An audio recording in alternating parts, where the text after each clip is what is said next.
let's look at things on a daily basis that we can do for the hip joint. That is a very powerful movement when you think about the hip. Okay? Number one, this is a ball and socket joint right here. So it fits in like this, and it turns. And one of the only few ways, well, the only way a joint gets its nutrition is to move the joint in the way it's supposed to move. So for the hip joint, a very powerful movement. You don't need any tools for this, folks. You could do it standing, or you can do it kneeling.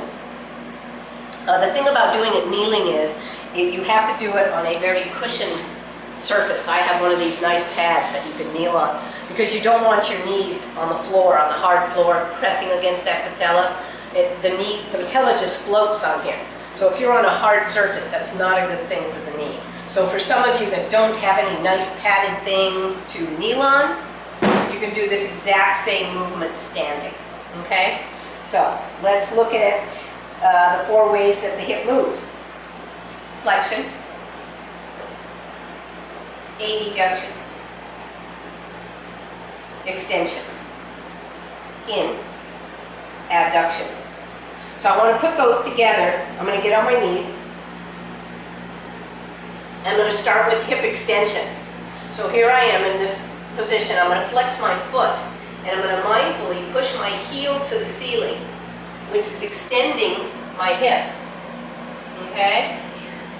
Now, kneeling on the floor and doing this, yes, I'm feeling this in my extension here, but I'm also feeling it on the opposite hip, because it's stabilizing me while I'm sitting here on the floor. Okay, so here again is extension. Out to the side, abduction. So back in the day, they called this hydrants. We're bringing the knee to the ceiling. Knee to the ceiling. Okay?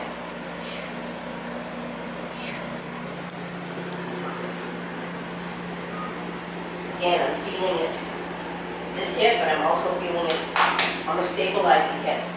Now I want to put the motion together. And this is where that ball and socket is turning. Okay? So it's back, up, in, down. Back, up, in, down. Here is it flowing in a flowing motion. So imagine that ball and socket turning in there. Fluid being released into the joint. And like I said, that's how the joint gets its nutrition.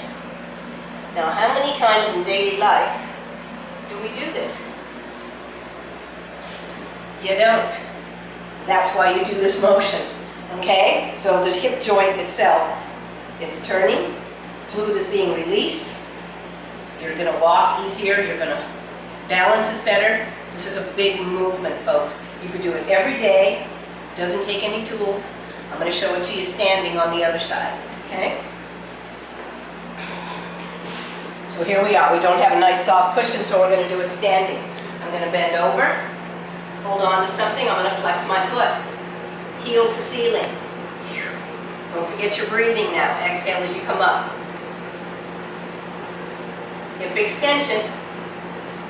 Out to the side. Knee to ceiling. Hip abduction.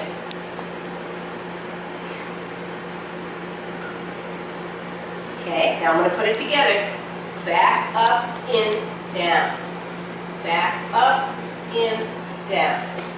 Back, up, in, down. Again, I'm feeling it on that opposing hip, because here I am standing and that hip is stabilizing me in this motion. And the stabilizer comes from the medius of the hip, which is this muscle right up here, which is a really important muscle as we age. Some of our senior citizens, or maybe some not so senior citizens, shuffle their feet when they walk. They've lost the ability to lift. The lift comes from the medius of the hip.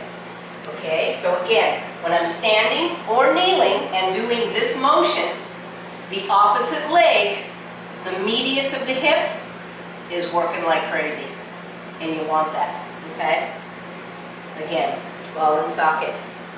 Powerful movement. You can do it on a daily basis. May save you from a hip replacement.